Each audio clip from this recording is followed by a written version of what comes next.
Y ante la época de lluvias, diputados locales propusieron poner en marcha más pozos de captación pluvial en diferentes zonas de la Ciudad de México. Esta es la información.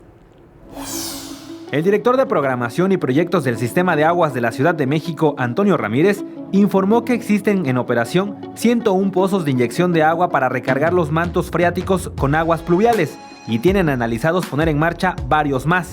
Hemos realizado estudios con la selección de 600 puntos que serían factibles de hacer este tipo de infraestructura. El objetivo es incrementar el volumen de la recarga del acuífero en microcuencas y esto coadyuva a no saturar el sistema de drenaje con el escurrimiento superficial.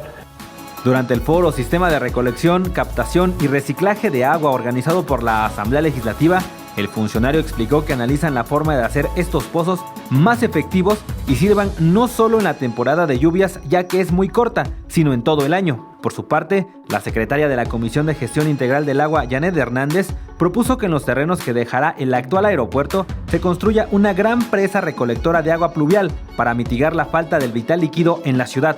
Cifras de Conagua indican que el 30% del agua de lluvia se evapora, el 40% se va al acuífero, el 20% se pierde en el drenaje y solo el 10% del agua de lluvia se recicla.